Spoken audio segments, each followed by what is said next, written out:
Learning Perek Aleph Halacha Ches Hilchos Yom HaKippurim. Kol Leile Yom HaKippurim. The entire night of Yom Kippur, Kohen Gadol Yoshev V'Dorish. Kohen Gadol would sit and give a sermon. If he was a wise person, if he was a wise person. Let's see what it says in the Peirush. If he himself could give sermons, Talmud. If he was a person who would listen, but he couldn't give sermons, they would give sermons before him. If it was customary for him to read, he would read. If not, they would read for him in order that he should not fall asleep. The Mishnah says, what do they read before him? Meaning Torah, Nevi'im, Uksuvim. The Rambam does not explain which sefer, which book. We find this in the Yuma in 18b. If he was a wise person, he would give sermons. If not, others would give him sermons. If he could study on his own, he would read. Korah is used by the Gemara as a lotion for Torah rather than Gemara. If not, they would read for him. What would they read for him? So there it says in Eoiv, Ezra and Divrei Hayomim. Zechariah ben Kabutel oimer. Zechariah ben Kabutel disagrees though. He says, Pam ha'bek rosi lefonav b'niniel. And many times I read before the Kohen Gadol when the Beis Hamikdash was still standing in Daniel, which is Aramaic mostly, and therefore the people at that time understood, the simple people understood Aramaic, and therefore they read in Aramaic. And Rashi explains it's also things that are interesting for a person, stories as well. He won't fall asleep. Now the Rambam paskins like the beginning of the Mishnah. The Lechem Mishnah points out that from the language of the Rambam that it says they read before him in Holy Scripture. He doesn't say which ones. It would seem that you could read anything that's part of Tanakh. Now, what he Yisraeli writes from Zechariah ben Kabutel, they read Daniel. The Rambam learns that he disagrees with the Tanakhama that you read it only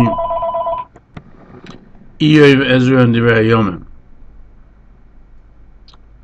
According to Zechariah ben Kabutel, you could read also other things, since the main reason for reading was in order to keep his attention. And therefore, if the Kohen Gadol wanted to read other Kizvei HaKodesh like Yeshua, Malachim, Shmuel, others that you could understand, you could read it as well. And if they wanted to, they could read before him that things that draw the heart. And what it says in the Mishnah that they read in Eoiv, Ezra, and Divrei Hayomim is not specifically those. So it applies to other scriptures as well, as long as it causes attention not to wander, so you wouldn't fall asleep. And therefore the Rambam writes Kizvei HaKodesh. And not another explanation. And why does he choose the explanation of Zechariah ben Kabutel? Because as we'll see elsewhere in Yom Kippur, that the Rambam takes that which was actually done as proof, as opposed to theory. And Zechariah ben Kabutel says, I was present and I read, and therefore he accepts that you could read that type of item. If you wanted to fall asleep, the young of the Kohanim, actually it is, would strike before him with their finger. Now, which finger we're talking about is a question. But I saw somebody snap with the middle finger, and although we can't, with the first finger rather, and he showed me how you hold both hands together to be able to do that. But the Mayim Chaim says in Loshen the Mishnah, it says Pirchei Kuhuna, not Pirchei Levia. It says the young of the Kohanim would do that. Different than the Loshen who says Levia. He explains maybe the Gias of the Rambam in the Gemara as well was Levia, and the Svar would be that they were Leviim because they were the people who dealt with instruments and making noises, and therefore to be able to do that was so that he should be awake. It should be a strong bang. He shouldn't fall asleep. The Mishnah Melech questions. Hearing the noise is also on Shabbos Yom Kippur. How could they do that? loudly, and he answers that as in the Beis Hamikdash, the rule is that the Chacham did not enact laws, and this is a rabbinical item, and therefore you can state that you can do it in the Beis Hamikdash. One could argue that this is not valid because the Chacham only did not enact what they enacted when there was no other way of doing it. But since you could keep him, keep him awake by grabbing his attention, this would not be a valid reasoning. Etzva Tzreida. The Rambam doesn't say which one of the fingers is the etzba, is this finger. The Gemara Yuma says Tzoros Dedo. What is this? Goidel. It means the thumb.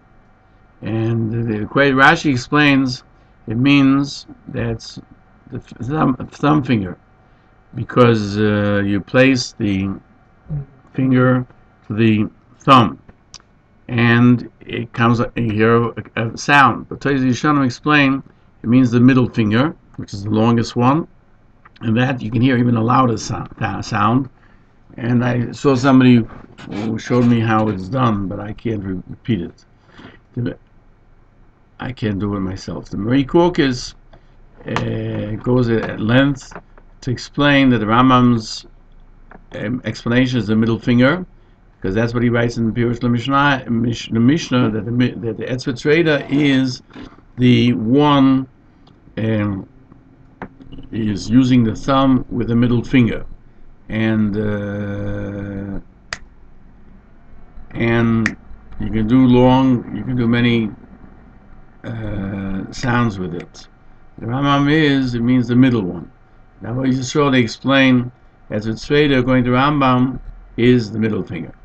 And we say to the Kohen Gadol, Ishi Kohen Gadol, our master Kohen Gadol, if you see he's falling asleep, he's drifting, stand up ala ritzvah on the floor, because they didn't wear shoes. So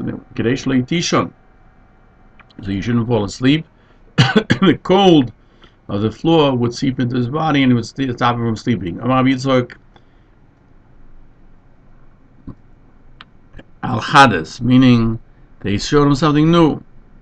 And they said, and others say, Achui Kido. Rashi explains, they would show him how they could rest on the ground and stand up, doing things that were unusual. Rambam says, doesn't mention this. Korkis writes from Rashi that the words Hafei Achaz means do one item, means that do one thing which will make us happy, and therefore it means to show something unusual. Peirush HaMishnah is explanation of the Mishnah is the Rambam says Hafei Achaz. What does it mean? Take off the heat from your feet and stand up 1 hour on the ground, because the ground will make your feet cold and take away sleep. And when they're hot, it brings heat. It brings sleep. The Amri Korkis cites that Rizvo explains like the Rambam. He further points out al chadas. It doesn't mean to explain the Mishnah. And it comes to tell you, when we tell him to stand up on the floor to be cool his legs or his feet off, they would tell him in the second thing to show us how to do this. That's why the Tana says having achaz, meaning achaz comes to say we should do something that's new, and therefore the Rambam also explained it that way. Misaskin in all light, they would be dealing with him to make sure he shouldn't sleep until the time of the shlit came, the slaughtering of the korban tomid, the first offering of the day. They would not slaughter. They had to make sure that the morning star had risen, so that he shouldn't slaughter at night, because that would not be valid. In the Mishnah Yuma it says, the Mamuna would say, Mamuna is the one who was the assistant, would say, go out and see if the time of slaughtering has arrived. And if it had arrived, the person seeing it would say Bar Kai, which means it's illuminated. Why do they need this? Because one time the moon came up at the time of the morning stars should have risen a few moments before. They thought that the morning star, that the the east was illuminated, and they slaughtered the tamid, and it was brought to the place of burning. Therefore, in order that the korban tamid shouldn't be possible on Yom Kippur, they would wait till they knew for sure that the Amud HaShacha had risen.